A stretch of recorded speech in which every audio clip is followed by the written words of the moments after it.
introductory video, that would be great.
Good evening. I'd like to call the January 16th, 2018 meeting of the Buncombe County Commission to order. Thank you all for being with us this evening.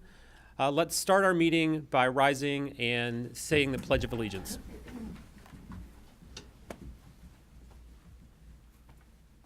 I pledge allegiance to the flag of the United States of America and to the republic for which it stands, one nation, under God, indivisible, with liberty and justice for all.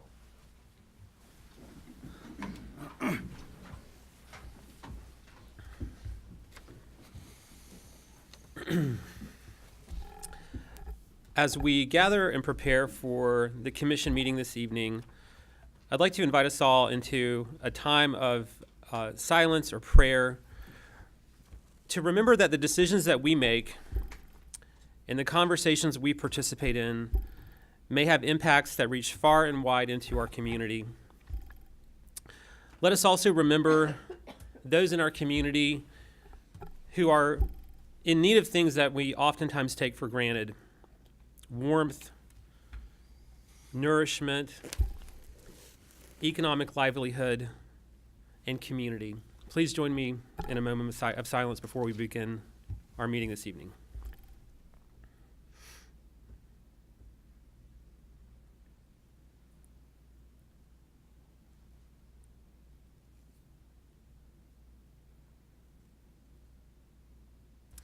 Thank you. And before we move to the consent agenda, let me read the ethics reminder to the board. In accordance with the Code of Ethics adopted by this board, all county commissioners have a duty to obey all applicable laws regarding official actions, to uphold the integrity and independence of the office, to avoid impropriety in the exercise of official duties, to faithfully perform the duties of the office, and to conduct the affairs of the governing board in an open and public manner. Are there any items on the agenda, the outcome of which would have a direct, substantial, and readily identifiable financial impact for any board member? Also, does any board member have a financial interest in any contract coming before the board today? There being none, all board members have a duty and obligation to vote on any matters voted on by the commission at this meeting. All right, we now come to the consent agenda. Are there any questions, or would someone like to make a motion to approve the consent agenda and to follow the remainder of the agenda as published? So moved. All right, we've got a motion and a second. All in favor, please say aye. Aye. All opposed? All right, thank you. The next item on the agenda is a good news report on the Festival of Lights, and I believe Josh O'Connor and some of his staff are here to tell us about the event this year and to give us an update. Thanks for being with us. Thank you for having us. I believe Max is going to pull up some slides for us, but it's a pleasure to be here tonight. For me, it's a pleasure to be here and get to present you some positive news over which I have very little responsibility for, but this crew behind me, as well as some folks that could not be here tonight, put a lot of work into. So we just wanted to give you all a quick wrap up of the Festival of Lights and what we did out at Lake Julian this year. The Festival of Lights starts off with a walkthrough. The first day in December each year. We did that December 1st. And this year we had the luck of it falling on a weekend. We ran the actual show December 2nd through the 23rd. And this was our 17th year of operation for the show. For the last couple of years, we've been seeing declining attendance. We had a lot of competition. This year we had a lucky break, and then one of our competitors did not return. And we took full advantage of that and tried to maximize our gains on attendance as much as possible. That's just me showing off my kids, sorry. So this year, through our walkthrough show, we had 1,109 attendees. That's about double what we've had in years past. We had over 5,000 cars through the gate throughout the duration of the show, and that resulted in $50,000 worth of ticket sales. The nice part about the Festival of Lights is we take 20% of that money. We put it into the Buncombe County Special Olympics and help fund that program, which from a staff perspective lowers the amount of fundraising that we have to do throughout the year. So we're very relieved to have gotten such a high number. And then the other proceeds we get from the show go directly back into the show so that we can expand it and make it an attraction that people want to return to year after year.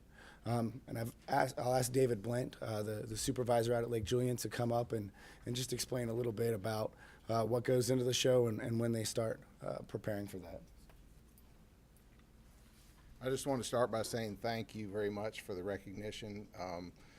We do put a lot of hard work into this and take a lot of pride in it. This being year 17, we've kind of perfected it almost. Each year we learn new things, easier ways to do things, just to simplify the whole process. And I just want to thank my staff who are here with me today. They are a huge part of this. They work very hard, and they take as much pride in it as I do. We're all very proud of what we accomplish. We work on this, the preparation for this, about 3 weeks worth of putting the decorations up. And that's myself along with the staff. And then we have the grounds maintenance department comes out and helps us for several days, because some of our displays are, if you've been to the show, are extremely large, and we need as much manpower as we can get to get some of them standing. So they are a huge help to us, and that's about it. We're just very proud of what we accomplished this year, and hopefully we'll be able to build it to be bigger and better next year. So thank you very much. Great. Thank you, guys. Great job. Thank you for having us. All right. So I got a comment before you go. I got to go through the walkthrough with kids and grandkids, and it was a blast. 1,100 people that night. S'mores. Y'all haven't been? They have s'mores. That's a reason, enough of a reason to go. But the lights are fantastic, and it's just a clean atmosphere and fun for the entire family, and I highly recommend it. So that's your commercial for next year. But I also want to thank you guys and thank Buncombe County Grounds Maintenance. There's a lot of hard work goes into that out there, and putting them up, taking them down, taking care of them. But the lights were spectacular this year. Thank you. Thank you all. Great job. All right. The next item on our agenda are the public hearings. The first is the excise tax overpayment refund, and Mike Frew will explain the first item as well as the next one.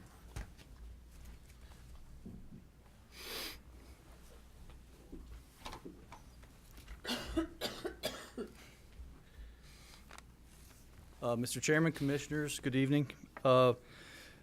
Anyone who's bought and sold property knows that when you sell property as a seller, you're responsible to pay excise tax $5 per $1,000 or $1 per $500 in value, which goes to the Register of Deeds office, and it gets distributed through finance. We have two situations here that popped up within the last 6 months. One from a law firm of Ronald E. Sneed, and Mr. Sneed is here tonight, and in case there's any questions. But his firm filed a deed at the Register of Deeds office, and there's also Part of the reason this mistake occurred, I think, is that we have automated recording now. You don't have to go there and clock it in person. So apparently on December 7th, they clocked in through the automated system a deed and paid the $450 tax. The next morning, someone in the office clicked the button again, recorded and paid the $450 again. So clearly they only need to pay the $450 excise tax once. The recording fees, $26 or so, that's their problem, but the $450 would be within this board's discretion to allow them to have that refund. And if there's any other questions, I'd be glad to try to answer that. These are listed as public hearings. Do we need to open them up for public comment on each one? Yes, sir. Great. All right. Let's go ahead and I'd like to open a public hearing on the excise tax overpayment refund related to Best and Best PLLC at 511. Are there any members of the public who would like to comment? And just to clarify, I think I did it backwards. I just discussed the request to Ronald Sneed. Okay. All right, let's make this public hearing the one on the Sneed refund first. Are there any members of the public who would like to comment on the proposed refund to Sneed? All right, I'll close the public hearing at 5:12. Is there a motion? Make a motion. All right, motion and second are made. Any comments? All in favor of the excise tax overpayment refund to Ronald Sneed, please say aye. Aye. Any opposed? All right, I'd like to open a public hearing at 5:12 on the proposed overpayment refund to Best and Best. Are there any members of the public who would like to comment on this proposed refund? All right, seeing, Gotta go through it first, don't we? oh, well, It's slightly different. okay, all right. In Tell us this about, one, tell us about this one. In this situation from Best and Best, it's an $828 request. And apparently they had recorded the deed in Buncombe County, and then someone had gone down the mountain to Rutherford County and clocked it in there. So they discovered that mistake, and then they went down the mountain. So now they're requesting the refund from Buncombe County. So they did also supply, and part of the agenda packet is the corrected recording from Rutherford County showing the correct excise tax there. Okay, thank you. All right, we'll open the public hearing on the proposed refund of $828 to Best and Best. Are there any members of the public who would like to comment on this matter? All right, seeing none, we'll close the public hearing. Is there a motion? So moved. Second. All in favor, please say aye. Aye. Any opposed? All right, thank you, Mr. Frew. All right, I will turn it over to County Manager Mandy Stone for an update on instructions to the county manager.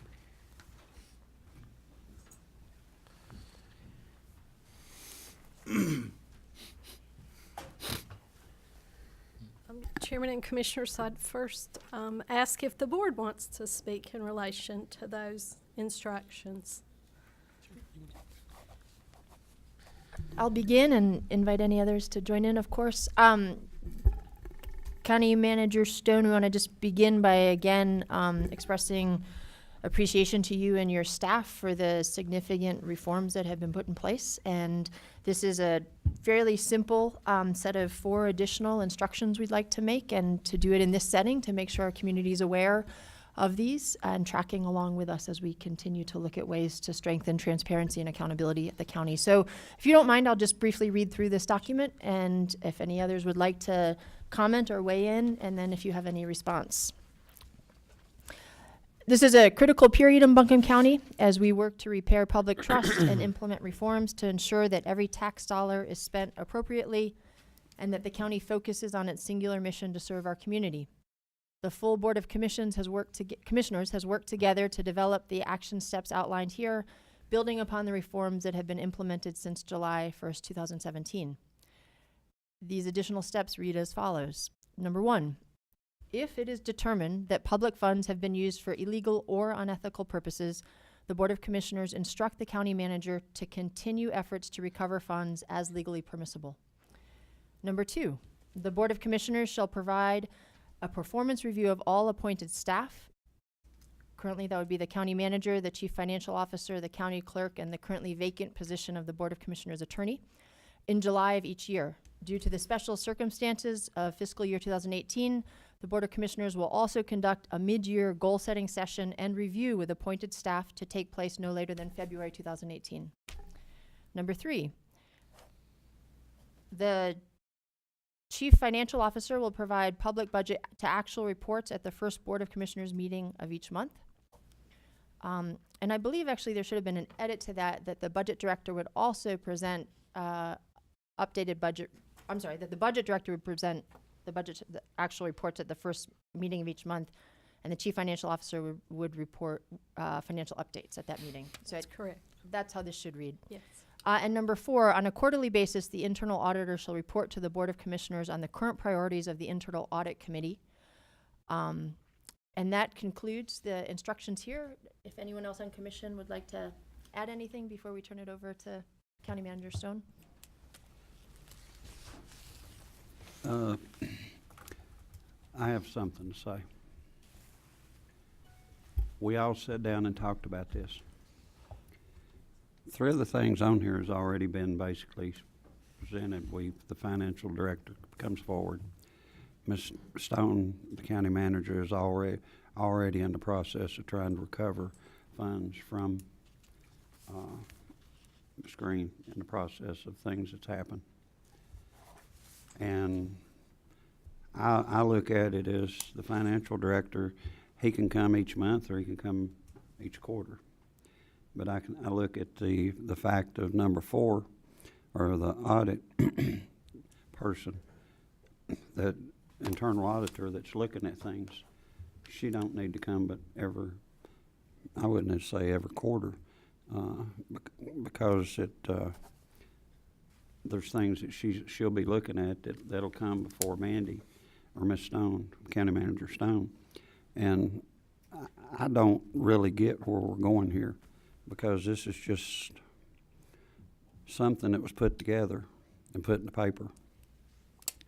And then as far as instructing, 3 of these things we've never had to instruct. She's brought to us and said, let's just go with it. You know, this is what I'd like to do. And she's done that for 7 months. As far as evaluating her, I'm going to give her an A tonight because we don't even have any things to go through the evaluation with them. We don't have a plan yet. So, you know, her and Kathy Hughes, I can give A's tonight because they've worked very hard to get to this point. Tim's worked hard. I just don't know how to evaluate at the present time. But this we talked about. I did talk to you, Jasmine. And I said this is for later on. And we'd have to look at it. I didn't know that it was going to be put in paper and brought forward. So I think it needs to be re-looked at, because 3 of the things that's here is already part of what she has put in place herself without instructions from us. And that's exactly where I'm going to stay. I'd like to just comment on that also, that I guess I was misinformed or didn't hear it.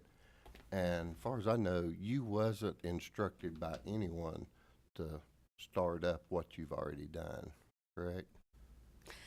You know, and I've said it before, I think the direction of the board for me has been clear since you interviewed me in June, the things you wanted to focus me on, you wanted me to focus on. I think as we moved into a period where additional information's come forward, I feel like the board has been clear in their direction, and from a staff perspective, the more direction and the more clarity is a positive thing. I think every one of you and every one of us are relentlessly focused on these issues every day. So I certainly appreciate and respect any additional direction from the board or reinforcing direction you've already given. I think, as has already been mentioned, we did receive these and begin moving forward on these. The internal auditor's been before you once. I have asked the clerk to make sure that she's scheduled on a quarterly basis. We've talked about adding both the financial update and the budget to actuals under the county manager's report once a month to get that. And I think Ms. Hughes is working on that on a standing schedule. I think it fits well with what you all have directed us about increased transparency and ease of access to citizens to information. So for some of them, they'll go to the web and find what they want. For some of them, they may rely on these reports in this public meeting. So, you know, from a staff perspective, we welcome any direction. We'll do all we can to comply with them. I feel like I have had a strong sense of the issues that are important to this board. And I think as issues have emerged, the board's been clear, both individually and collectively, about their expectations of me and of senior leadership. And when it comes to number 4, the audit committee, since we've restructured the audit committee now and we have 2 commissioners on the audit committee, we set up, and maybe we didn't make that clear enough, we set up an intern, one of the subcommittees of the audit committee is made up of me and Robert, the 2 commissioners, the chair of the audit committee, and Terry. And we meet monthly, not quarterly. And that pretty much should keep us in the loop as to, you know, whatever's going on there. You know. So it's my understanding tonight that part of this, as well as county manager given us a report and explanation on some of the things, some of the good things that's been going on and some of the challenging things that we've tried to overcome, and I thank you for that. And one of the focuses as we look at the revenue that we've received, and we look at the audited results of the expenses that are coming in and what it takes to sustain the county and do our strategic priorities. I think, you know, one of the things that we should look at in the 2018 budget in order to return money back to the taxpayer, you know, would be a 1 cent reduction in our rate. I would like to see the board, you know, agree to give you instruction to look at that in returning that back in the 2018 budget. I think it's good to have all of this in a format, and I think these are all good things that we've all had endless conversations about. I think if I were waving a magic wand, and to Joe's point, I think senior leadership is always trying to make the tax rate as low as possible. And so I think that part goes without saying. But if I were going to change anything, it would be to change policies and give more corrections to P-card spending. I would like, you know, Commissioner Belcher is always talking about having a watchdog. And I think we need to explore every option so that we can give the greatest transparency to the public, so that the public is not surprised by some of the things that have been allowed to happen. And to me, if we're talking about transparency and responsibility of the public, we need to fast forward into policies that prevent what happened before from ever happening again. And I think with creative minds and knowing what we want to do, we can do all those things.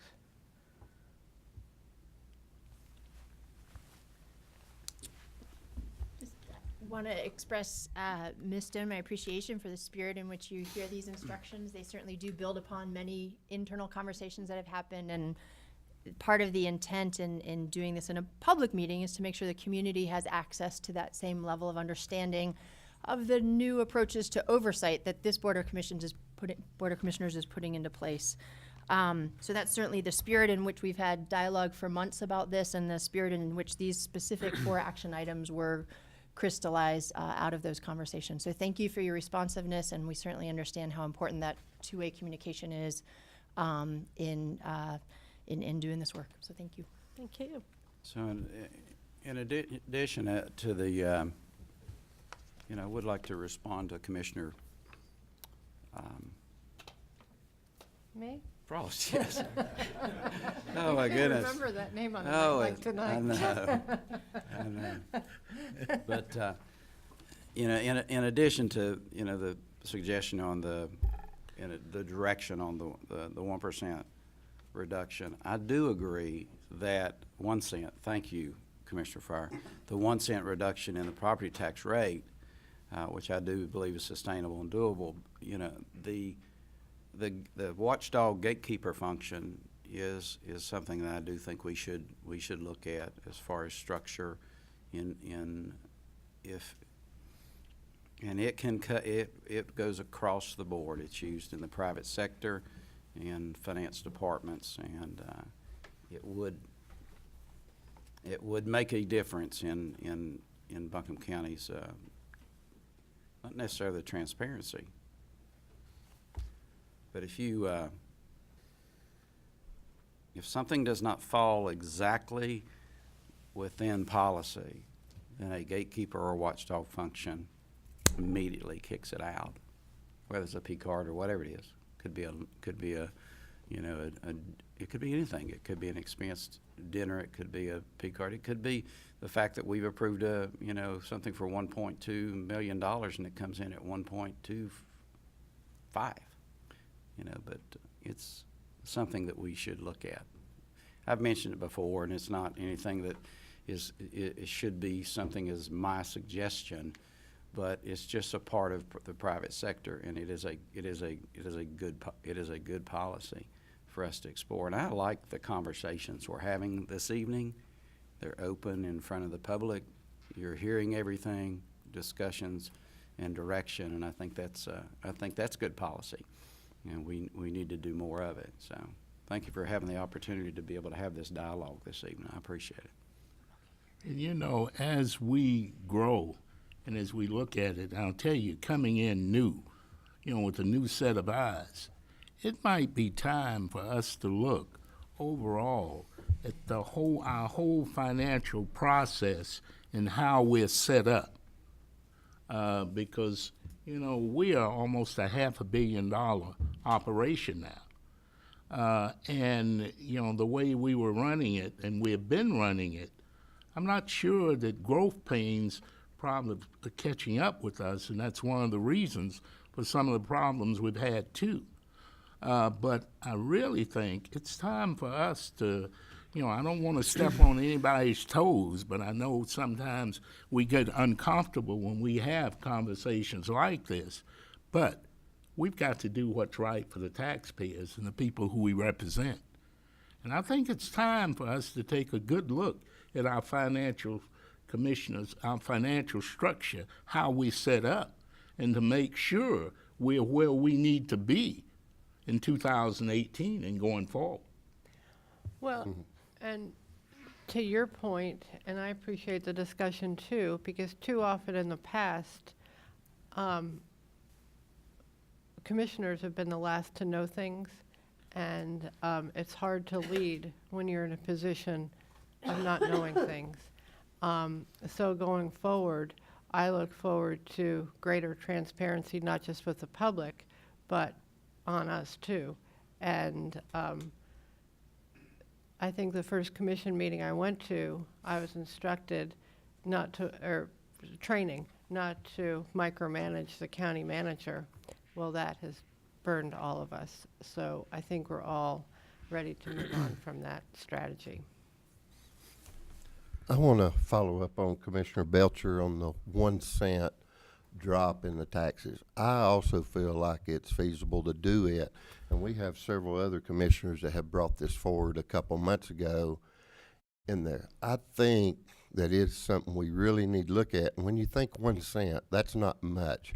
$3.6 million is what we're looking at, and a couple other commissioners have brought this up before this was brought up yesterday, so I just want everyone to know that I would support it 100%.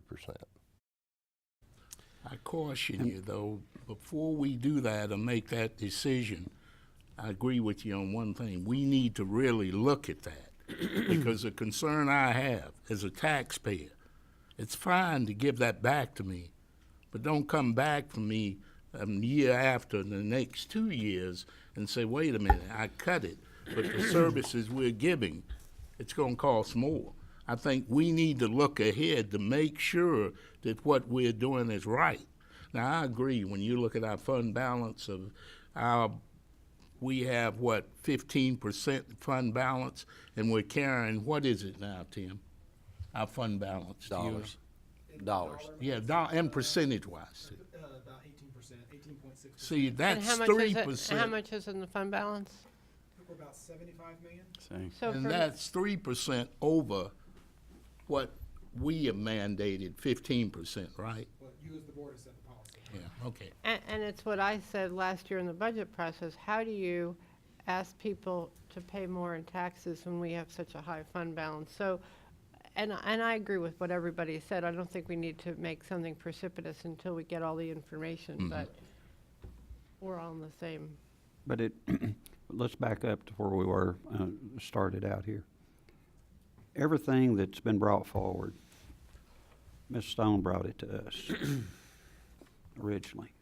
So it's not this, it give us an idea of where to go, and that's what we all need. But when she brings something and says, this is what I'd like to try to do, then we put it down on a piece of paper, basically what she's done. The credit is due to her and the staff. The credit is not due to us. We didn't instruct that part. And that's the part that I have a hard problem with this. That all we're doing is putting stuff out there that they brought forward to us to look at. And we've already had Ms. Orange in here. Tim's already spoke to us. We're taking care of the areas that, as far as this lawsuit, as far as the people trying to get the people's money back. I don't know exactly what we're doing because that was brought to us through the staff, to Ms. Stone and her staff. And only thing, as I said, I'm giving her A for what she did, and I'll give an A for, what the staff has done. But we don't even have a plan yet put out there, so I can't say that I'd vote for something that I don't have a plan. It's something we want to do, but we don't know what questions we're going to ask when we do evaluation of them.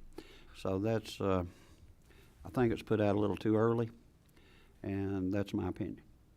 And one thing, too, I'd like to make clear here, when I talk about restructuring the finances, our department, what we do, I in no way mean that we don't have, when I look at Diane and her staff, Tim and his staff, we have excellent people. I mean, what they're doing, and they're doing a good job of guiding us through this process, what we're going through. But I think we owe it to them to give them the work environment that they need, that they can work in, that all of our employees can going forward, and to make it easier for everybody and more transparent. All right. Any other comments? I've just got a follow-up comment. I want to agree with Commissioner Whiteside's comment regarding making sure that 1 cent reduction in property tax is sustainable. I mean, we need to make sure of that. But his point about the fund balance, as well as Commissioner Frost, is, and I know you're looking at this. So this is just direction from us to consider that. So the sizable amount that's in the fund balance. Also, as we look at our strategic priorities, I'm not suggesting we reduce any of those, that we take care of them all. All I'm suggesting is direction for the 1 cent reduction. It's got to be sustainable, but I think we can do that.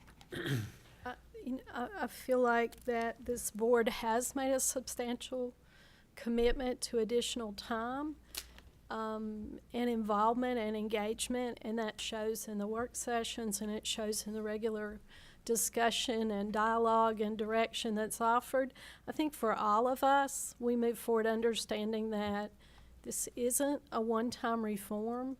This is about strengthening our organization, staying abreast of environmental changes, and making sure we're continually evolving and addressing new risks to the organization. And I think that's our focus and the focus of the board, as we've all learned, reaching a place of stability and accepting where we need to be just isn't real. It's just not a reality for an organization this large and this complex that delivers such critical services. Any reform we're undertaking is a ongoing commitment by the staff and by the board. And I've sensed that from the board, and I've sensed it from staff. All right, thank you, Ms. Thank Stone. you. Any other comments from commissioners at this time?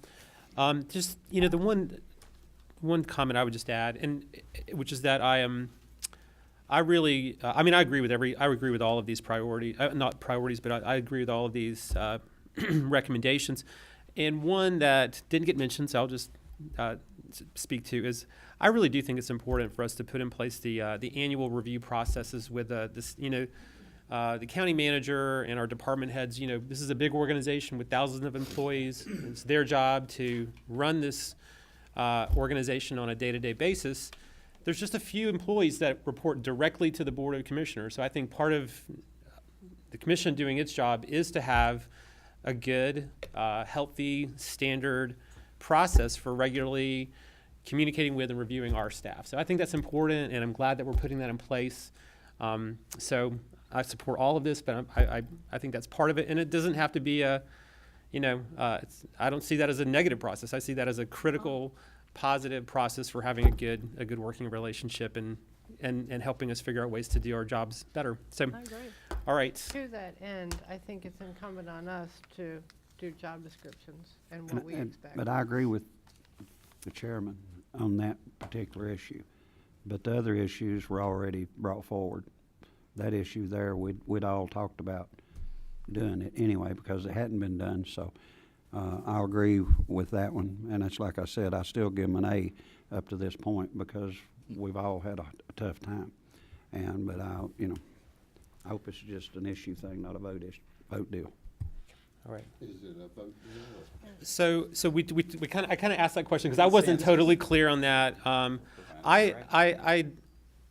mean, if anybody here can make a motion, but my sense is that this was kind of to spark a conversation and to have some dialogue around these issues, not to take a formal vote tonight. So if that's, I think it's been a good discussion, and we don't have to all agree on every single detail of this to kind of talk about the direction we're going in and some of these specific plans that we want to make some progress on this year.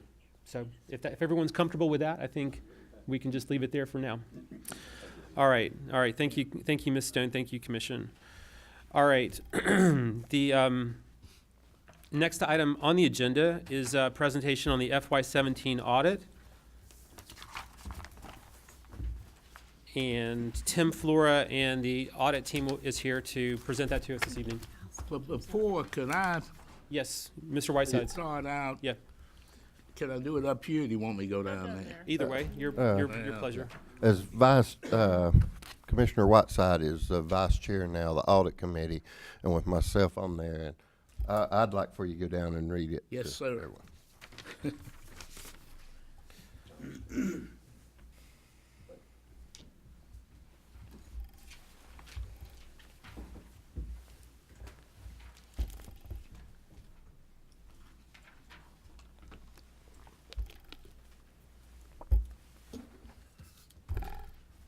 Commissioners and people in attendance, let me read to you what staff and all.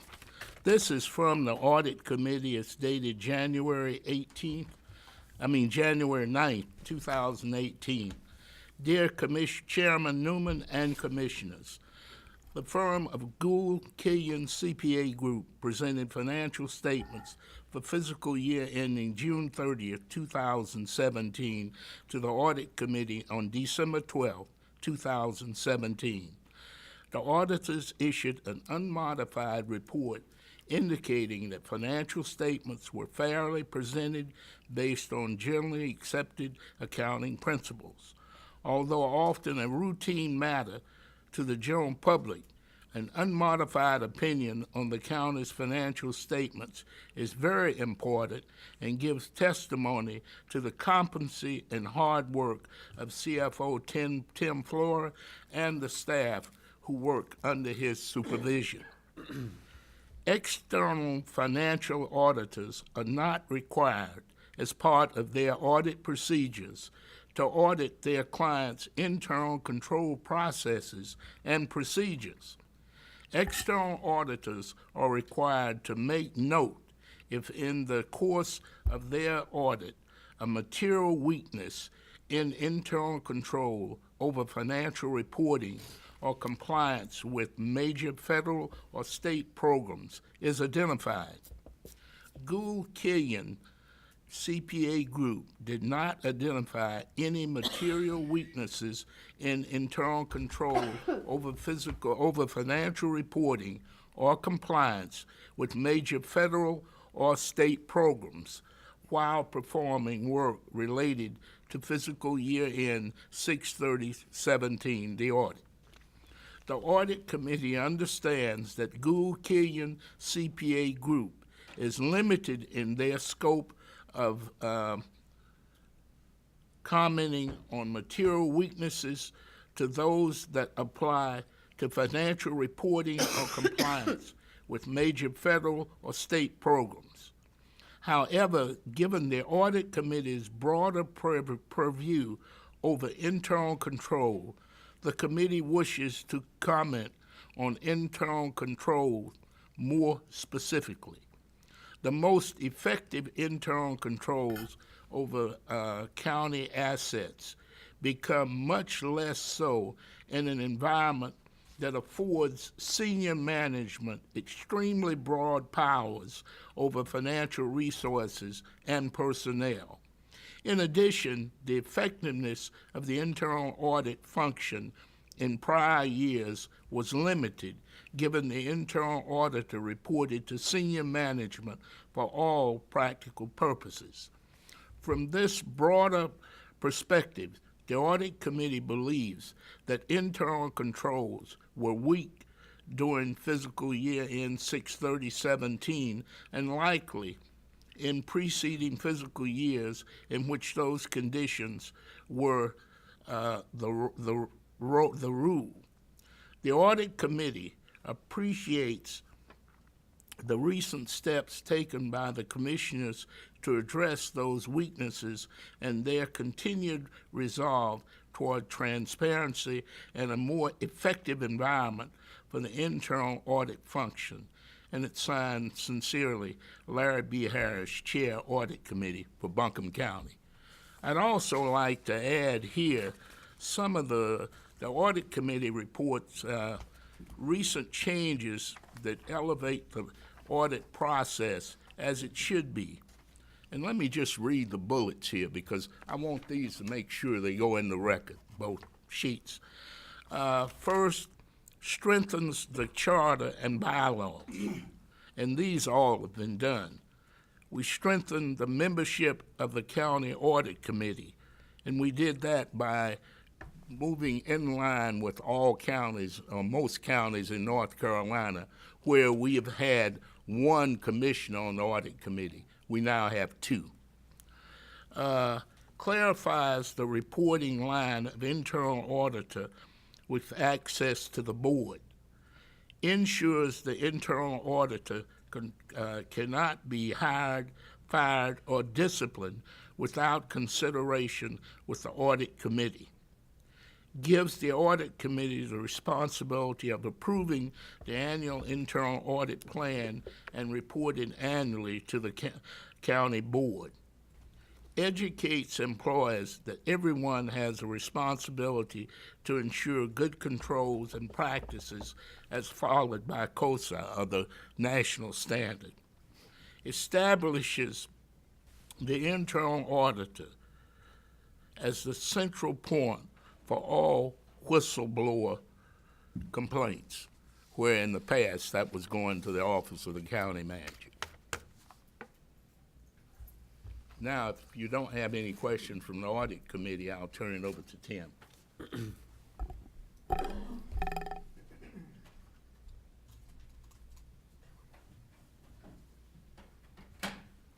Thank you, Commissioner Whitesides.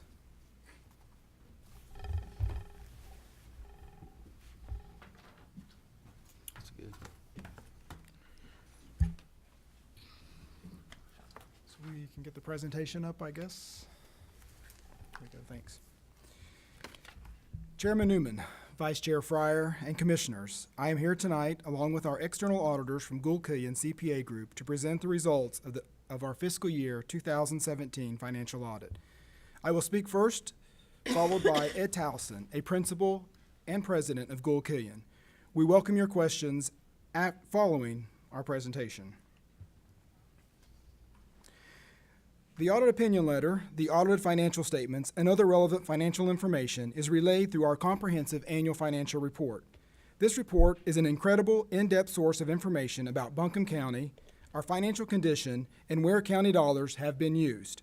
This report is produced in accordance with generally accepted accounting principles and federal and state requirements. It provides a transparent snapshot of our financial position for our constituents. For those less interested in a deep dive, the statistical section in the back of the report is a great reference for historical information comparing where we are today versus the past 10 years.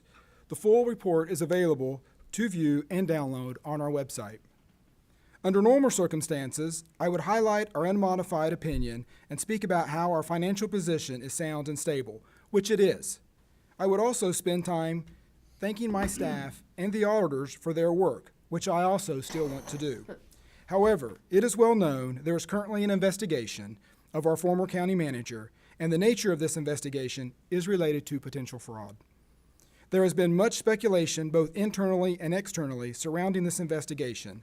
That is why tonight I believe I must address these concerns. So how can we have an unmodified opinion, commonly referred to as a clean audit, under these circumstances?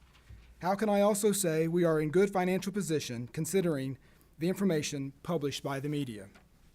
And finally, how can those things be true and yet we still have an investigation? We are in an unusual situation, and these are just some of the basic questions raised.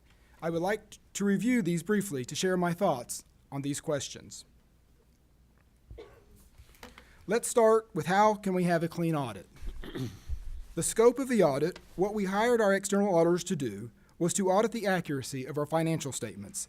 These are accurate and have always been accurate to the best of our knowledge. The auditor does not make a determination of whether fraud has occurred, rather there have been unreasonable misstatements in the financial statements. There are none. That's all a clean audit means. And while a single tax dollar used wrongly is a material event and a betrayal of public trust, a clean audit does not indicate that no wrongdoing has occurred. How can we be in good financial position? Many actions by the county manager have been questioned. These fall largely into two categories, those that were inappropriate and those that were technically under her granted authority but are questionable due to the other factors. The dollar value of the first category, those that are inappropriate, as far as I am currently aware, are not large enough to affect county operations, and we remain in a stable financial position despite these events. All other question events, as discovered through our internal reviews, happen through budgeted expenditures and also do not affect our financial position in any new ways. Finally, there have been unsubstantiated reports of funds missing or unaccounted for. There is no money missing. Every dollar in our financial system is accounted for in these statements we present to you tonight. And finally, how did something like this happen in the first place? This is the easiest question to answer. We are not perfect. We are human. Our system is obviously not perfect. Our system was obviously not perfect in the past, and although it has improved, it is still not perfect today, even with the important changes the board and the current county manager have made. Before, we had protocols in place to prevent and detect wrongdoing. However, we let someone in power and position take advantage of those systems. We also operated in an environment where discovering these exploits was made difficult and making changes to any other weaknesses incredibly hard. I want to recap County Finance's role in these events to hopefully help answer any remaining questions under the limitations imposed due to the ongoing investigation. Here's a very summarized timeline of events. Starting in the fall of 2016, there were some peculiar decisions and directions provided by the former county manager that came across as odd. Nothing concrete, mind you, just things that made me scratch my head and wonder what's going on. In the spring of 2017, there were some questionable actions by the county manager that raised some red flags for finance staff. Not much detail can be provided at this time, but these actions led to an increased level of scrutiny regarding specific financial events.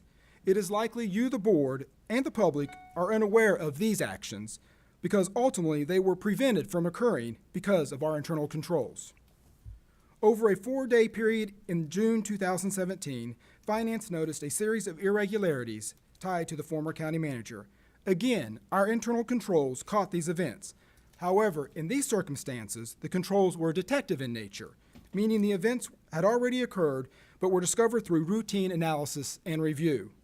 Some irregularities were quickly deemed inappropriately, and an internal review was begun. Because of the nature of events and circumstances, our internal auditor and human resources director were immediately notified and consulted. The weekend following these discoveries, irregularities were documented and delivered the following Monday to our senior attorney for his advice and counsel. Based on this, it was determined that a potential breach had occurred. While the senior attorney immediately notified the proper legal authorities, Finance, HR, and IT began the process of restricting county manager access to our systems as well as the administration building. The county manager was informed of the restrictions placed upon her.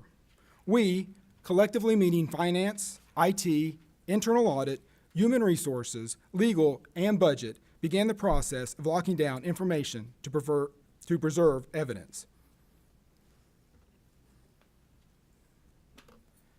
These events occurred the last 2 weeks of June. As an organization, we were transitioning to a new county manager.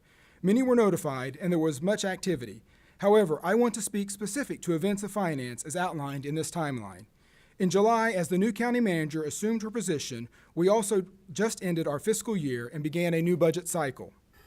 During this time frame, we also broadened our internal review to determine the financial impact of the identified events and worked with authorities as they began their investigation. In July, we notified our external auditors, Gould Killian CPA Group, who had already started work on the year-end audit of the internal review findings and external investigation. We provided them with the most up-to-date information we had. Shortly thereafter, we also contacted our state oversight agency, the Local Government Commission, who in turn notified the state treasurer and the state auditor. A public trust had been broken. As such, it was imperative that we identify not only the financial impact to the county, but as well to determine the integrity of our financial protocols and assess our internal controls framework as an effective tool for prevention and detection moving forward. During July, a historical review of our prior year's transactions was started, and we continue to go through this process. During the months of August through October, we worked with Gould Killian to determine what impact the events surrounding the investigation had on the financial statements and the county's financial condition. Earlier, I mentioned 2 types of events we examined that resulted in the investigation: questionable actions and those that were clearly inappropriate. The authorities continue their investigation, and I will leave it to them to determine the legality. However, let me speak to the financial impact. Again, any misuse of taxpayer dollars is a material event and a betrayal of public trust. That cannot be emphasized enough. And that misuse must be dealt with. However, material has a different meaning when speaking in financial statement presentation terms. In this case, material means impact on the presentation of the financial numbers and its accuracy. The material impact of the clearly inappropriate activity as it relates to the alleged misuse of gift cards and purchase card activity does not affect the accuracy of the financial statements or the county's financial condition. There were other things examined initially and thereafter that were and still are questionable in nature. Those continue to be discussed internally and in public. We have looked at those, evaluated them, and asked many questions. Ultimately, though, whether you agree with it or not, whether right or wrong, again, leaving that for the authorities to decide, these events occurred through the budgetary process. They were budgeted expenditures that have been accounted for through normal operations and do not affect our financial condition other than that as done by any other budgeted activity. But these events speak loudly to our past failures at transparency and accountability. Things were approved. Authority was granted. It was clear messages got muddled. Intent obfuscated. As department heads, we let ourselves be put in silos. We trusted when we should have questioned, and when we did question, we let ourselves be convinced. And so that leaves us where we are today, me standing here justifying what I consider a successful audit while the county has a cloud over its head. We have all been let down. We have been misled. We thought we were better than this. We know we are better than this. Public trust has been compromised. We cannot let these actions define us, nor interfere with the tremendous work otherwise done by county staff. We shall learn from these mistakes and continue to work tirelessly to prevent this from occurring in the future. Good, positive changes have already been made, and we will continue to make more. Your leadership has been swift. The leadership of County Manager Stone has been strong. Change was long overdue. It is here now, and we as an organization embrace it and will now strive to earn the public's trust again as we become more transparent and accountable. And with that, I'm going to invite Ed Towson from Gould Killian to say a few words about the audit.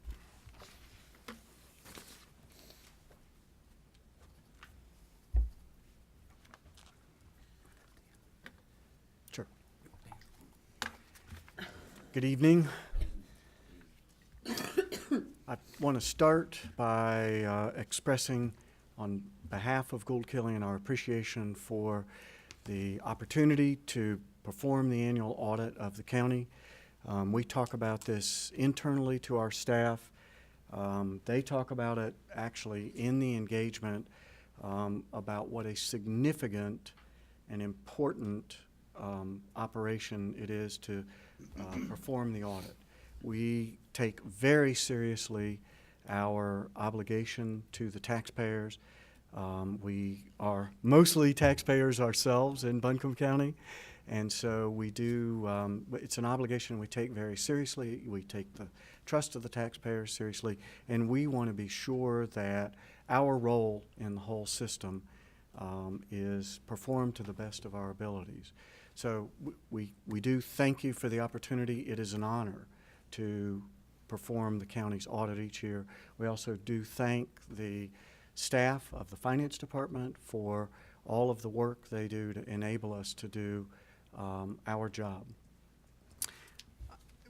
We would like to cover a couple of things as a follow-up to the financial statement presentation, and just really try to clarify a few things for just so that everybody knows whose responsibilities lie where and what we can do and how we might be able to assist with some recommendations going forward.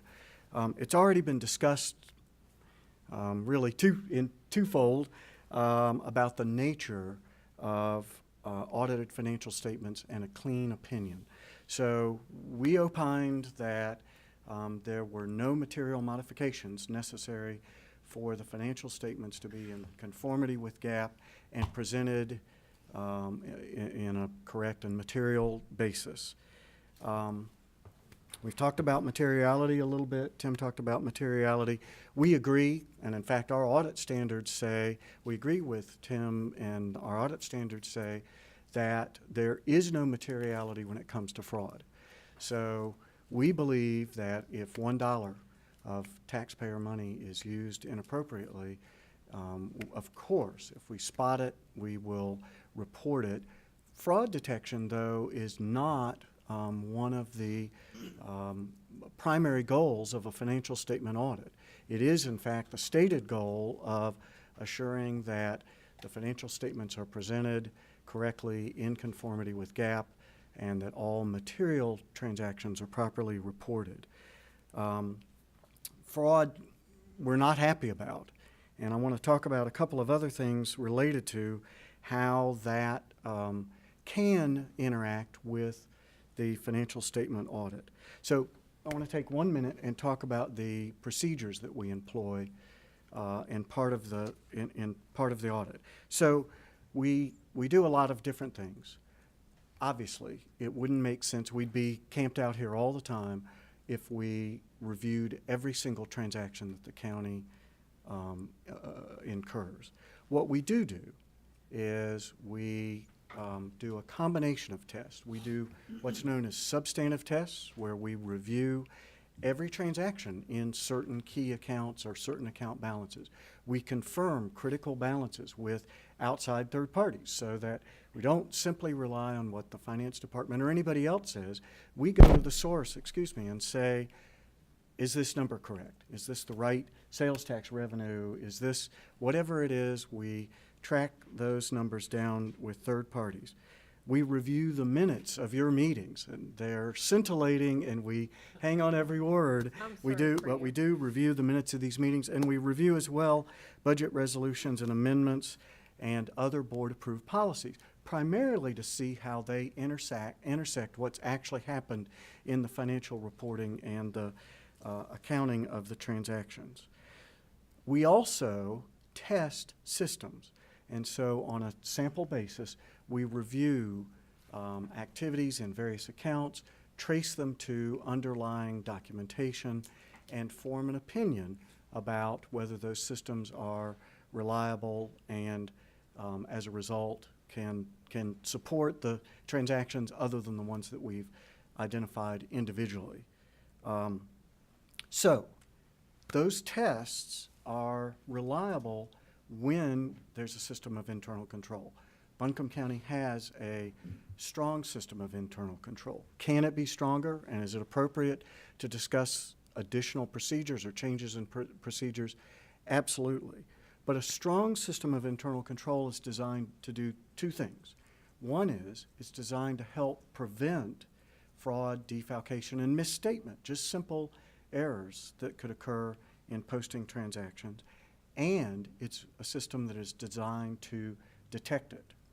On the prevention side and on the detection side, there are a couple of key things that we look for. One is segregation of duties. Another is separation of certain kinds of transactions so that there are at least two or more people involved. And it's our understanding, and it's not known because the investigation is not complete, but it's our understanding that in the questionable transactions involving the P cards, there in fact were two or more people involved. Now it has kind of an ugly name in accounting. We call that collusion. And it usually, you think of it usually as two people that participate in an activity where they both benefit. And that's not the case. Sometimes collusion is inadvertent. There's so much trust in an individual that a person does what they're instructed to do. And we suspect that some of that occurred. And then sometimes collusion can occur simply because the person, has some fear or other worry about their job or something that could happen. And so when we get to that point, then there's a little bit of a problem, which is the system of internal control on the preventative side is undermined. This is often called override of internal controls. So is there any way to prevent two people working together to override a system of internal control? Well, accounting writers and professors and so forth say there's really not. I mean, you could keep adding people, but it's possible, it's always possible that a group of people could override internal controls. But what's strong about the county system of internal control to us is the detection side. So there's a process whereby the transactions on the P cards are reviewed in the finance department. That process resulted in the questions and then the subsequent procedures that Tim described. So, are we happy that possibly a fraud occurred? Absolutely not. Are we alarmed that there's not a functioning system of internal control for Buncombe County? That's not the case. We know it did function. In fact, the detection part of the system of internal control is what resulted in all of the steps that resulted in the spot we are in now. I also want to talk about why we didn't report a deficiency. So I've just described how a system of internal control works. We document the system of internal control. We rely on it for certain tests. We do walkthroughs. We test certain aspects of the system. The system itself is designed in a way that is reliable, and therefore it is not deficient. Can it be improved? Any system can be improved, but it was reliable, and again, it did detect the problem. Now, one of the recommendations we have in this area, though, is what could be done with that system aside from some of the planned improvements that would strengthen what's in place. And the answer there is something that's often called the tone at the top. And what that basically describes is making sure that every person in the system, every employee, every person in finance realizes that they have a duty and responsibility to report anything that they think is not appropriate or to question it, and to make sure that there's education in that area. You know, there was an old saying, I think in World War II, see something, say something. And that should be the encouragement for the educational processes, the systems to allow people to report and to supervisors or on the whistleblower line or any other mechanism. So we agree that that is an important part to strengthening the system. Are there any questions for us? All right, thank you very much for the presentation. I have a quick question. Go ahead, Commissioner. Just a quick question to clarify. If the scope that y'all have been tasked with was defined differently or more broadly, let me start that over. Are there ways that the scope could be assigned to an external audit firm that would look more squarely at some of the issues that have come up during this period? That's a great question. There is an entirely separate engagement that external auditors can perform, which is an audit of the system of internal controls. It would be unusual for a normal financial audit to expand the scope of internal controls because there is a certain amount of auditor judgment about where to test, because again, the whole system is on a test basis. But it certainly is possible to engage external auditors to really examine and report on a system of internal control. Thank you.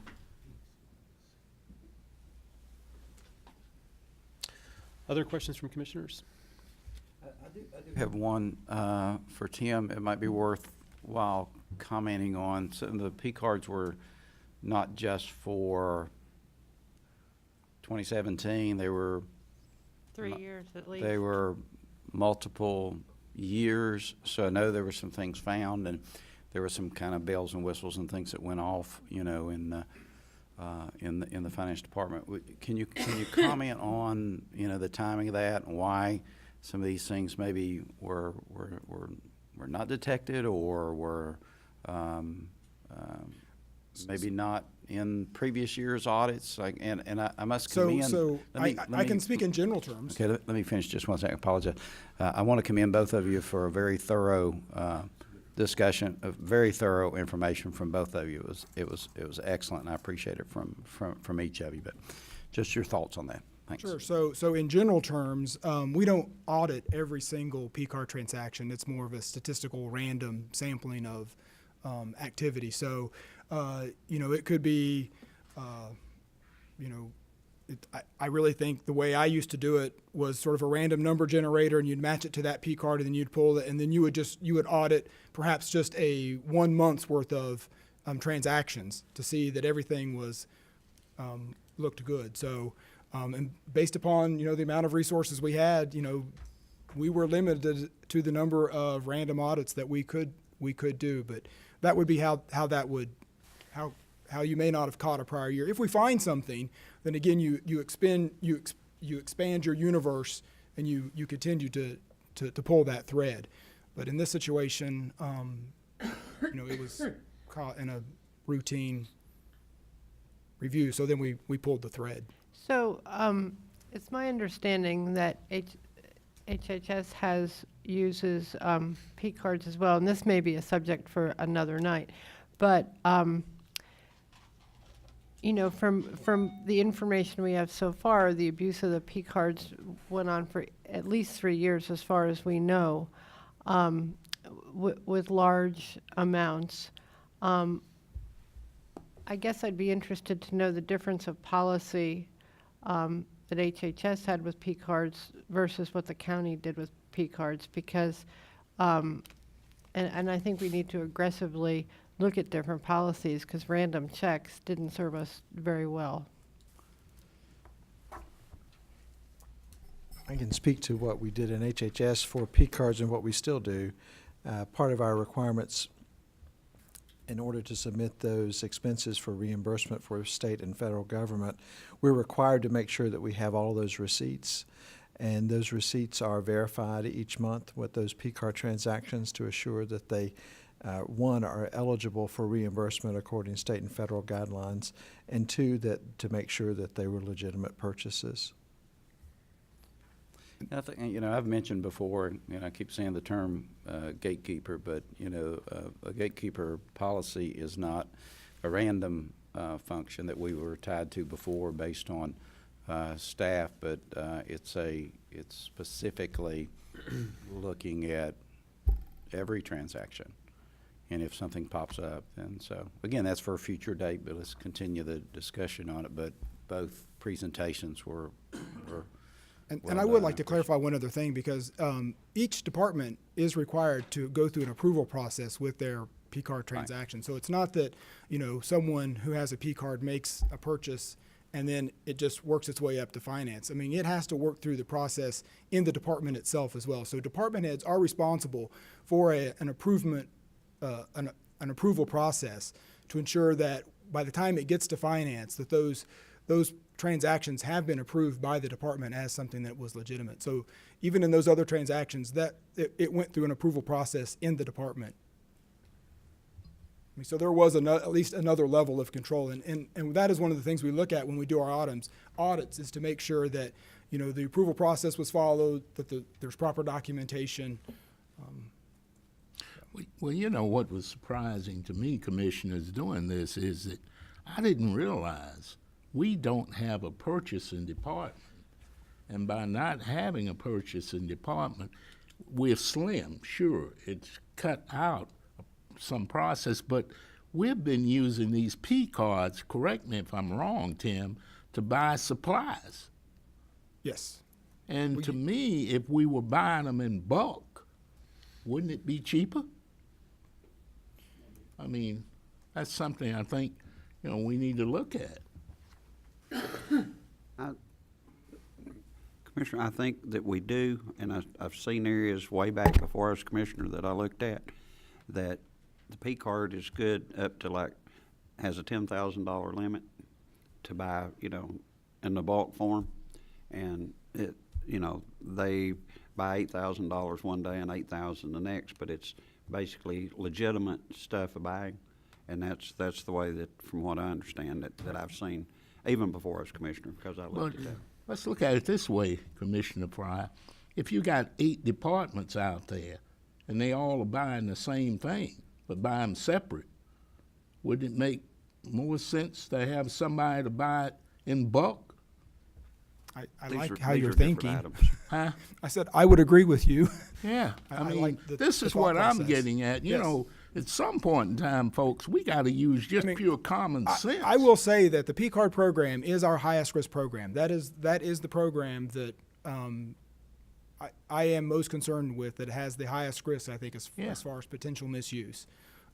There are benefits to having them. I mean, there is a flexibility to having them. I mean, it is nice for our general services folks when they are out on a job to be able to run to Lowe's and grab something as opposed to go. Or our emergency management people when there becomes a crisis and they need something on the fly. So there are good uses for I agree. These programs. It seems to me that everybody's got them. Yes. Well, I think we have about 280, P cards in the county. So that's. Do we? Oh, is that all? Yeah. Oh, out of 1,400 employees. How many with HHS? I'm just disappointed that nothing was put in place. We can say this was a one-off horrible thing that happened, but you only learn, and I think we need a hard correction and maybe explore some different ways of accountability with P cards, because those charges are outrageous, absolutely mind-boggling, crazy. And it happened over a period of 3 years. And we need to find out the system failures. And if we have to change the amount that can be charged on one, 2 people have to sign off on it.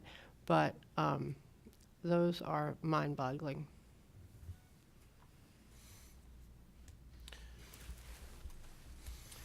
All right, so Commission, we need to vote to accept the audit that's been presented this evening. Is that correct? I don't think you necessarily have to, but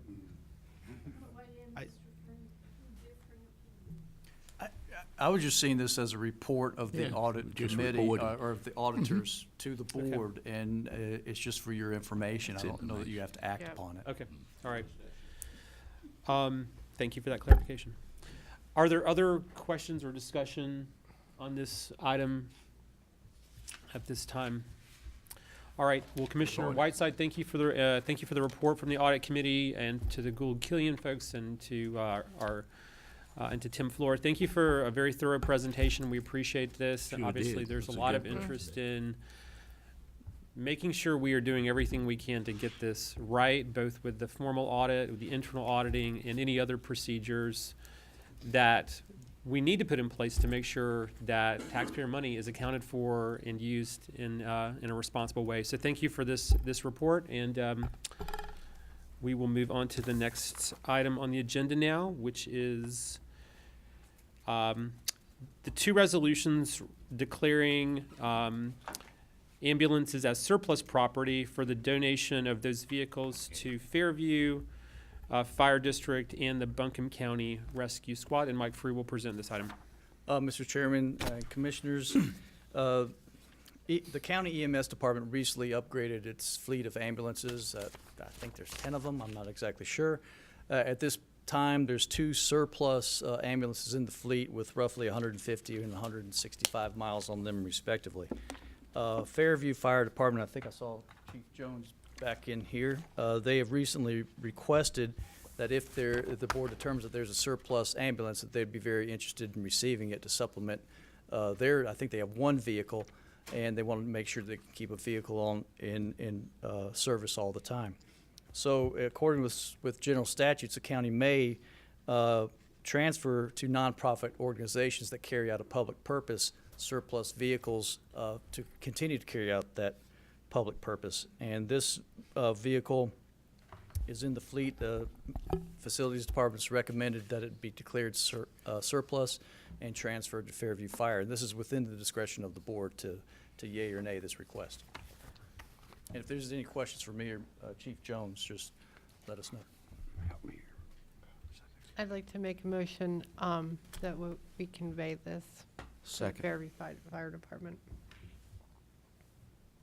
All right, we have a motion and a second. Question, what's the estimated value of the vehicles? I've asked. I think through Gov Deals, I understand that a vehicle like this might sell for $12,000 roughly, we've had some based on history. That's what we've had some sell for that. So about $12,000 each? Yes. Okay. I would say the average probably is about 12. About 12. Okay. All right, any questions or comments from the board? We will take public comment on this. Well, I have Sir. one. Now, you mentioned they have 1 ambulance or 2. I understand they have 2 currently. Okay, yeah, I thought it was 2. And the reason for this additional ambulance, yes. Let Chief Jones come address that. Thank you.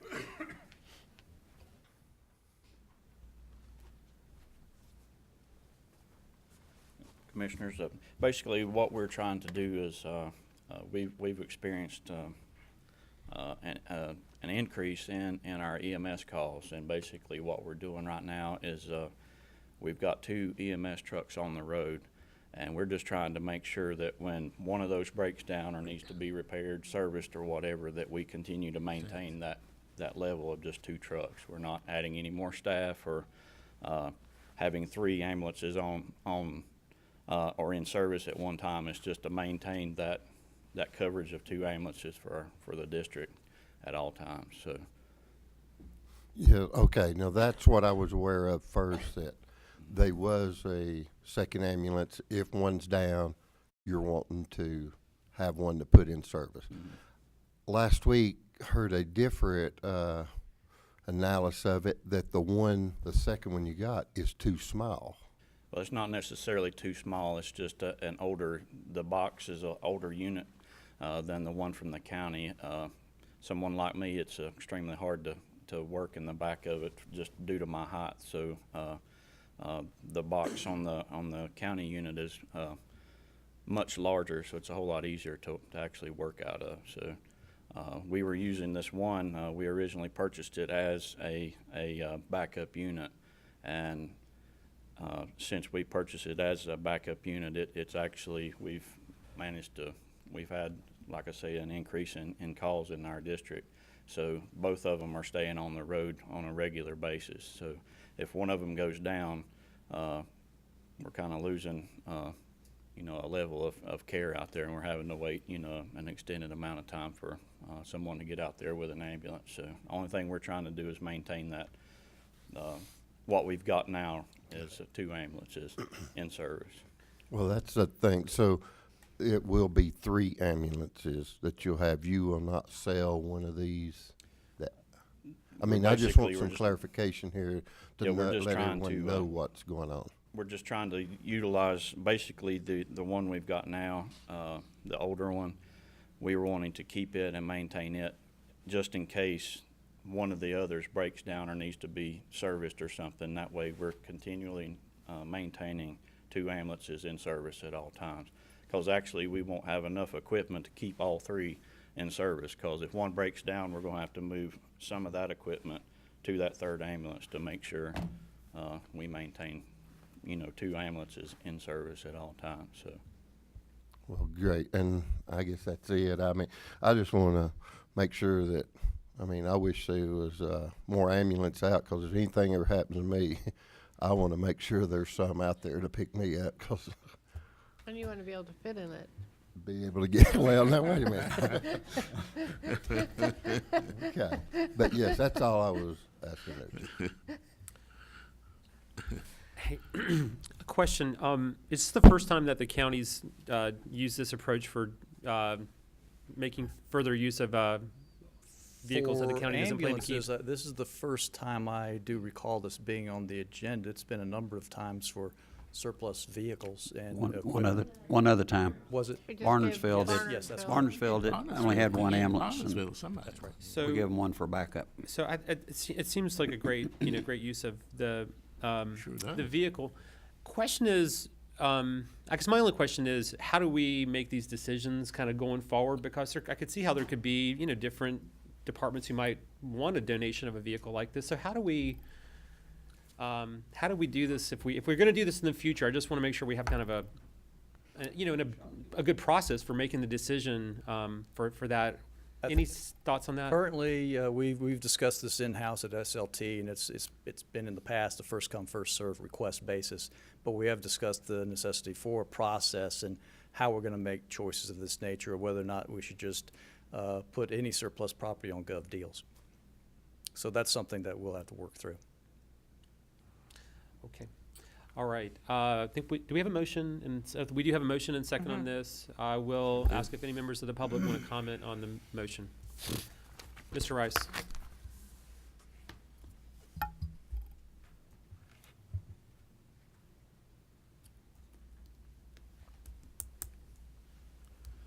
Like Mr. Al White's comment, where's the common sense at? If you're taking these properties and giving them to another one, then what is the process? Do you stop it when you get an ambulance with 160-some thousand miles on it? Is it out of commission because it's something that the state says you gotta get it off of the road? And if it's true that the thing is still in use and running, then why don't the one that's giving it away still use it? Because if you don't look at it from that point of view, then you're gonna have to come up with a policy that's going to start shoving a lot of this newer stuff down the line that's gonna start running up the cost again. Cause it's a lot easier to probably buy a new one and have insurance on it and stuff like that. That's going, and maintenance is gonna be less. And you heard they got rid of the diesels and got gas back because of stuff going on with the diesel. So I'm with Mr. Newman on what is the process, because I think you could run into a lot of money here. And yeah, somebody can benefit, but what's the state protocol on this? Can you get rid of an ambulance at whatever, or they say you can't run it no more? Thank you. All right. We'll bring it back to the board. We've got a motion and second. Any other questions? All in favor? Please. Oh wait, I'm sorry. Let's just make sure we take these one at a time. Could we have a motion? Could we redo this to have a motion first on the ambulance to the Fairview Fire District? Yeah. Or was that how you made the motion? did. For Fairview Okay, first? yeah. Okay, great. Yeah, All right. Okay, thank you. Thank you for that clarification. Yeah. All right, all in favor of the proposal to donate the ambulance to the Fairview Fire Department? Aye. Aye. Aye. Any opposed? All right. And we need a motion on the Buncombe County Rescue Squad. I make a motion to, did you want to talk about that at all? Commissioner Frost, I don't think so. It's the same general. Okay, I'll make a set of motion facts. to turn over to the Buncombe County Rescue Squad. I second. All right, further discussion? Yes, sir. Just to keep me up to date here, Mhm. is this going to be an ongoing, I mean, you asked a question, so I would like to know more about that right now. Sure. So, okay. I mean, I appreciated the answer, which is we should have a process, and not that we necessarily do have a process other than first come, first serve. So, do you anticipate, how much more of this do we anticipate, I guess is May I speak, sir? one question. Yes, sir. These were the only two that we're aware of that Well, were available for service. Okay, how this broke down a couple months ago is Barnesville called me and asked how they could buy an ambulance, not being on GovCo. And I told him I did not know. So I put him in touch with Greg, and then they've got with Ms. Stone. And they determined that there's a possibility, because you did not have a backup, that we would give you an ambulance. Now, they had one ambulance and the turbo went out, so they borrowed an ambulance from Skyland until they got their ambulance back. So now they have a ambulance sitting in their bay as a backup, which they don't have the product to put on it. And that's where this got started, and the other ones were supposed to have been sold, but somehow they ended up sitting there, and they supposed to went back on GovCo. I don't really, Fairview I understand. I don't understand Buncombe Rescue at all, because I don't know how they're part of the deal. Whatever people want to do up here, that's fine, but I don't get that one, because fire departments, we understand there's 6 fire departments that have ambulances out of the whole district, and so the other ones haven't asked for anything, and I think that this right here, whatever we vote on to give them an ambulance, this should end the process, because if they're going to be in business, they need to be able to afford to buy what they have. Well, and I think part of this started, now we have a policy, I understand, for vehicle replacement. Before, it appeared it was rather willy-nilly, and the past manager, without consulting everybody, bought all the ambulances in the spring. So that's why we had all new ambulances. So that's what created us having the 3 extras. No, they did it all at one time. They're just putting them on GovCo 3 at a time instead of selling them all at once, because that would keep the price up. Right, but my point is, because we had all the new ones, we were put in this position, but it's my understanding this is the last one, and we have all new ones otherwise. So, My question is, have we sold all the old Sold ones? all the other ones, these two just never made it. Oh, okay. to sell. Oh, so the rest are gone. All the rest have been sold. Okay. They Well, just, and I would just add, well, I would agree that we need to relook at the policy. It's not, I mean, we have had a process. One, Greg Israel, who manages the fleet, has verified there's an available surplus not needed to support our own fleet. And two, Mr. Vihan, who serves as our EMS director and is our liaison to all these departments, has made the recommendation around both of these supposed or requested donations. We would agree if we're going to face this again, as Mr. Frew said, we want a written policy. Agreed. yeah, I don't think it'd be very hard to just look at the mileage on what we have. Both of these are, one's 155,000, the other's 166. So it's obviously tied to the mileage on the vehicle, I would assume. So I think so, and Yeah. Mr. Rice was correct, what I understand as well. I mean, it was a switch from the cost of maintaining the diesel engines and the economical factors of moving back to gas for these new vehicles. And I don't think it's a bad thing allowing a fire department to be able to utilize this piece of equipment for backup, as opposed to giving it away on gov deals, you know. We which don't would- give them away, we sell them. Yeah, I mean, I for know you sat, taxpayers' benefit. you do, I And we understand. get market value for it, and it'll help us lower that tax rate by a penny like you talked about earlier. Oh. Oh, so- 12,000 from the yeah, ambulance. well, we have. Okay, Brownie. We have his support on that. That's good. I'm glad. But Just saying. so yeah, well, and I don't disagree with your point. I'm just saying that if to me, and I don't know anything about the ambulances. To me, $12,000 sounds like not a lot of money, and that's what I meant when I said. And we're actually talking about this a really long time. So I think we got a motion and I a got second. one more thing. Mr. Presley. As having a little bit of mechanical background, this could also be very good in knowing what the life of this being. It could go up to 200,000 miles or 225. So what we're doing right now could benefit us 2, 3, 4 years down the road. So Yes, sir, but I don't have an answer to that. yeah, I mean, with time will tell. Yes. I just think that this is a no-brainer with more and more need for ambulance service to not grant this, especially has been, the Director of Emergency Services asked for this, and we are being pushed like crazy for ambulance service, so I think it's a no-brainer.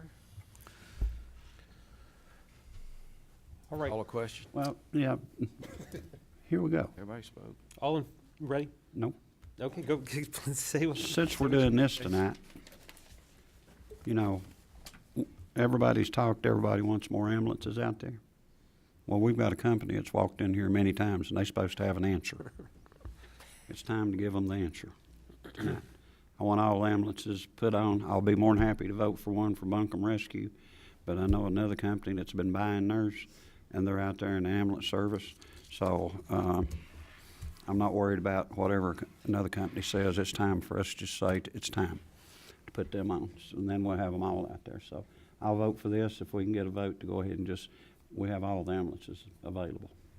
I don't Throughout think the we have county. a report Okay, back well, from the other company. We're gonna vote on this, but Not that's not worried the about a motion that's on the report. table, so, all right. We don't, do you know, do we know who Buncombe Rescue is? Who all knows that? We're gonna have, there's a gentleman in the back who wants to speak. And, They've been around a long time, I know that. hey, good evening.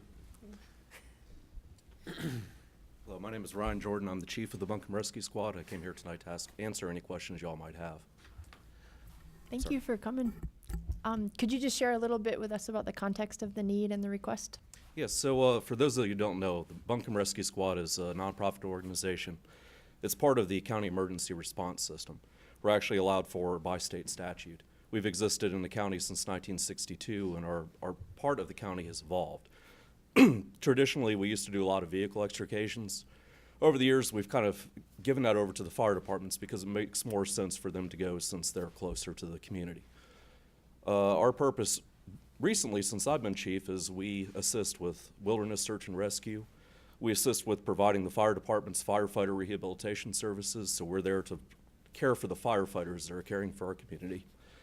And we also provide ambulance services, which is the part that helps us allow our volunteer program to continue. That's what pays for our volunteers to be trained, outfitted, equipped to do their job. So our ambulance services that we are requesting, we're requesting a truck for a backup. Currently we run 2 to 3 trucks per day. We run a contract with Mission Hospital to do convalescent care, and then we run 911 response with the county. We do have a spare truck as it is right now, but like all the other fire departments in the county, we're plagued with constant mechanical failures, especially with these diesel exhaust fluid emissions. The truck that we're requesting to back up is a 2002 ambulance, and I don't remember the mileage on it. I put it in our request letter. 166,000. No, our current No, her ambulance. Yeah, off the top of my head, I'm wanting to say it's well over 200,000 miles, if not 300,000. It's got some age on it, and it is pretty much a daily runner. We use it to back up our newer trucks, which are constantly breaking down. So this would just be another added backup truck for us to allow to assist with the community. Thanks very much. All right. Great discussion. All in favor, please say aye. Aye. Any opposed? Okay, thank you. No more. All right, the final item on the under new business is an amendment to the county employee inclement weather policy. Great timing on that, by the way. Yes. We're all looking at our Eager to maps. put it into effect. Chairman and Commissioners, you adopted our first policy, and it snowed, and there were lessons learned in that process. We did address those employees who, by job description, are required to work when the county's closed or regardless of the weather. Some of those are in Health and Human Services, some in EMS, the detention center, and law enforcement. We did not address general services. General services is a class of employees who are not required to work when the organization's closed, but we missed the point that we can't clear sidewalks or parking decks or run ambulances or patrol unless general services comes in to clear. So you know that your reforms are working and working well. When I made the decision that I thought they should be compensated given their pay grade and class and that it was not part of their description, Finance said no, the policy wasn't clear enough. And that, I say, yay, is exactly what we want to see happen in the new environment, is to say we need to be clear in all aspects of policy. I called or spoke to each of you or through email as we went ahead and processed that, but we wanted to bring back a policy that's clear and allows finance to feel like when they're making those calls around compensation for general services that it's reflected the policy you've adopted. So I'm here to celebrate somebody questioning my authority. That's exactly what should happen. Yay to Jennifer, who's back there, and did it with grace and kindness. So that is the only amendment in the policy, is saying general services is unique in that it's not a part of their job description or their normal work to work when the organization's closed, and that they're coming in specifically to allow those emergency service operators to work, and that we will compensate them with comp time when they work those hours. I'd like to make a motion to compensate these employees who are willing to come and work in this horrible weather and do the rest of while we're sitting at home in the front of a fireplace. Second. Got a second over there, that's fine. All right, we've got a motion and second in support of the proposed amendments. Further discussion?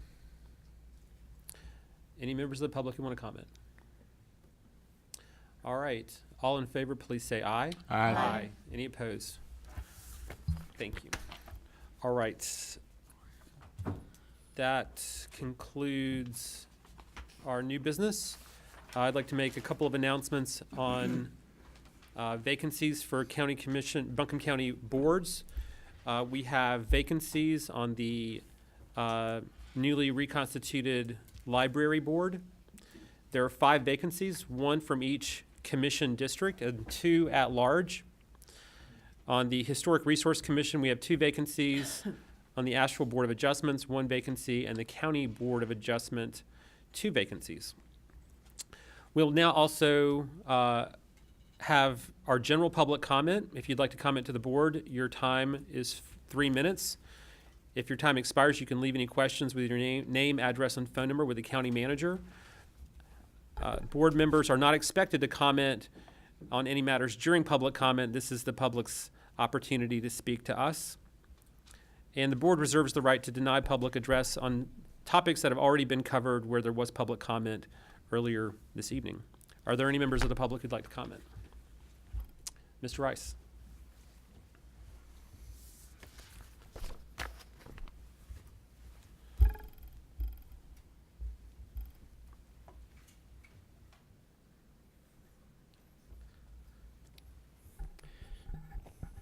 Sit tight. If you slide home, you'll be with me, because I'll just slide too. I want you to pay attention. Can you pay attention for a few minutes? Okay. This transparency thing is getting under my skin. We're talking about the state law that we have 15%. Well, state law says 8.5%. And recommendation is not that you have to do it on your fund balance. And you got $75 million. It's a lot of money. Now you're saying if you reduce that, it's 18%, I think. If you go down to 15, you've got 75 million. Or you got that now. Whatever it is, it's a lot of money. Okay. Now, talking about 1 cent on the tax rate, $3.6 million. Oh, you just sneezed in your pie. Let me tell you what. If you want to make an adjustment, let's do it right. State law does not give the school systems a fund balance. They don't even give it. You carry that in your fund balance. Now we're doubling down. We've got Buncombe County School with 11.9 million as of June 30th of last year. That's after you've already done your budget. Asheville City has got 8.9. If you add that together, that is $20.9 million. So you divide that by 3.6, and the tax rate should be 5.8 cents right now. And you add the 1 cent that you just talked about, we could even bring it to 6.8. Now, if you don't believe my numbers, why do you believe these auditors out here? Go look in your audit book. Now, this don't make common sense when you're wanting to do something for the public, but you're not really being honest with the public where the money is and why you're doing it. These special interest groups like the school teachers and all these folks getting the attention where nobody else is, it ain't right. Okay? Think on that a while. All right, thank you. Anyone else? All right. We've got a couple of announcements. On January 22nd at 9 a.m., the Board of Commissioners will meet with area college presidents and university chancellors and legislative representatives to discuss pre-K needs. That will be at 200 College Street, first floor conference room. On January 30th, there will be an opioid town hall meeting at the AB Tech Mission Conference Center on the campus of AB Tech, 340 Victoria Road, from 6 to 8 p.m. On February the 6th at 5 p.m., we'll hold the next regular Board of County Commissioners meeting in room 326 at 200 College Street in downtown Asheville. We need to have a closed session to discuss a personnel matter. Mr. Frew? Yes, sir. Pursuant to North Carolina General Statute 143, 31811A6, to discuss a personnel matter, just expect some direction from the board. Okay. And are there any other topics that need to be addressed in closed session? Chairman, I just have a comment. It looks like we have another emergency service worker in the back. I just want to thank him for your service. You can wave at us if you want to. And, of course, we're always grateful for our Buncombe County Police Department that's here, but I just wanted to acknowledge looks like a guest back there, and we thank them for what they do. So. Thank you for doing so. Yes.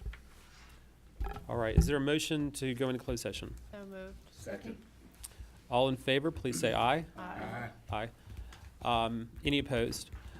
We will re-adjourn to come back into open session, and we'll take no action when we do so.